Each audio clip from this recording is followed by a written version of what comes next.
Salam sejahtera, ketemu lagi dengan saya Pendeta Hani Amahuru dari GPDI Elroy Antapani Bandung, dan juga bersama Maestro menemani Anda dalam acara ini. Baiklah semua yang saat ini sedang menyaksikan acara dari Radio Maestro, kami ucapkan selamat Paskah. Kita masih dalam suasana kebangkitan, dan saya percaya bahwa kebangkitan inilah Tuhan membenarkan kita dan kita dijamin untuk mendapatkan kebangkitan karena Yesus sudah bangkit. Haleluya, puji Tuhan. Dan pada kesempatan ini saya ingin menyampaikan sebuah ayat untuk saudara. Mari kita renungkan bersama yang saya ambil dalam Roma pasal 14 ayatnya yang ke-8. Sebab jika kita hidup untuk Tuhan, dan jika kita mati untuk Tuhan. Jadi baik hidup atau mati, kita adalah milik Tuhan. Puji Tuhan. Saudara, marilah kita memiliki komitmen seperti ini. Jika kita hidup, ini harus kita renungkan bersama bahwa jika kita boleh hidup sampai saat ini, semua itu adalah kemurahan Tuhan. Itu adalah campur tangan Tuhan.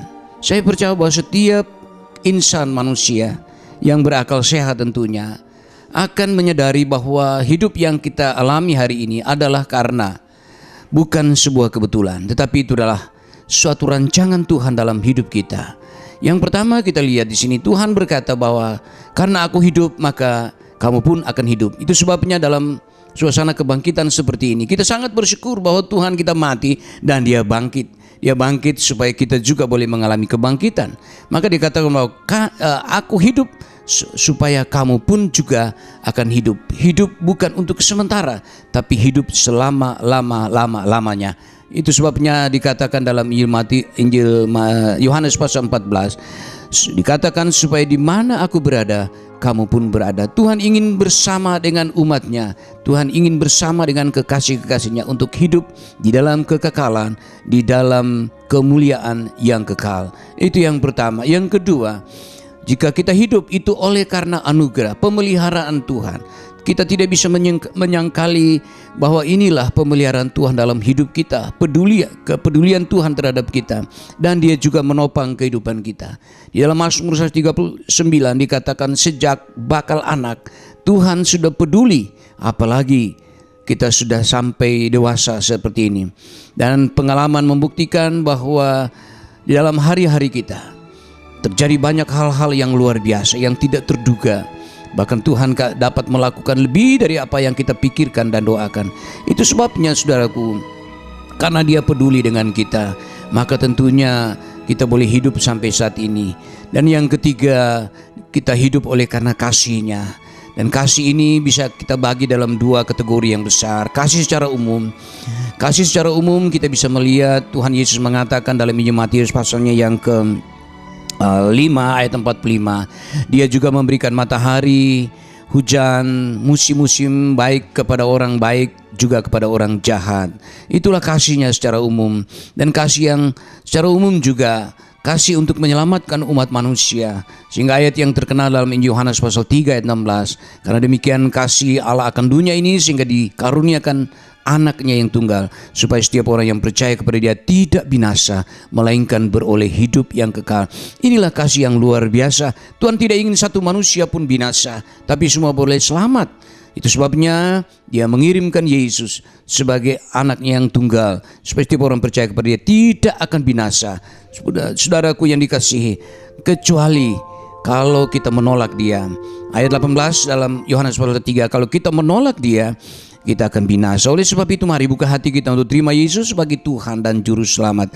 Dan kasih secara khusus kita lihat juga Tuhan ingatkan kita dalam Efesus pasal 1 ayat yang ke-5, dikatakan bahwa karena kasih-Nya Dia telah menentukan kita dari semula untuk menjadi anak-anak-Nya. Puji Tuhan saudara, karena kasih-Nya Dia menentukan kita untuk menjadi anak-anak-Nya. Bayangkan, barangkali saja Anda adalah seorang tua.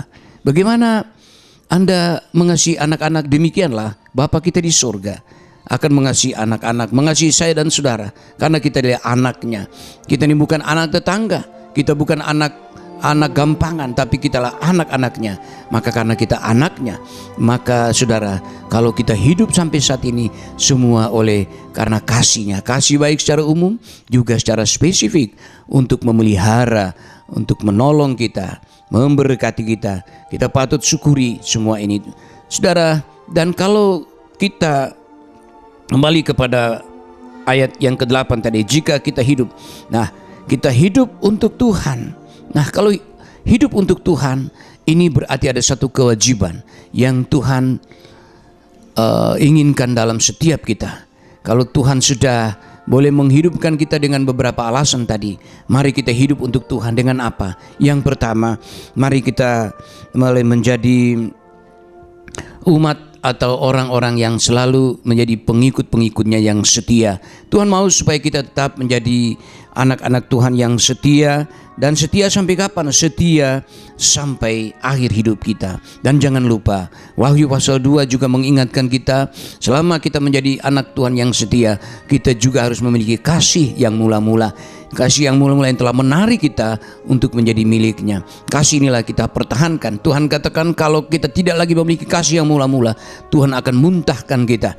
Saudaraku, Tuhan akan tidak peduli dengan kita. Oleh sebab itu marilah kita jaga hubungan kita, setia terus sampai akhir hidup kita, dan biarlah kasih yang mula-mula itu hidup dalam kehidupan kita. Kemudian yang kedua, jika kita hidup untuk Dia, mari supaya kita menjadi teladan. Tuhan mau supaya kita menjadi terang. Di dalam Injil Matius pasal 5, Tuhan mau supaya kita menjadi terang yang di atas gunung, setiap orang akan melihat.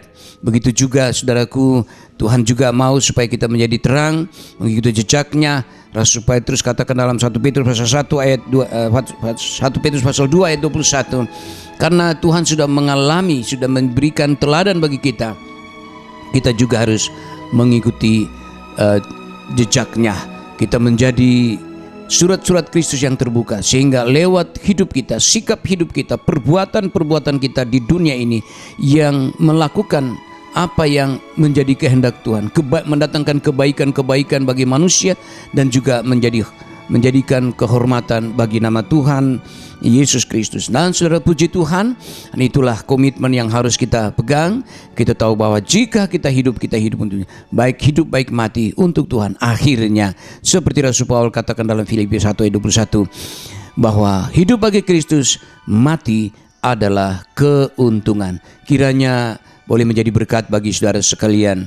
Baik saudara, pertahankan komitmen ini. Jika kita hidup atau kita mati, hidup mati untuk Tuhan. Tuhan Yesus memberkati. Sampai jumpa lagi di program yang akan datang.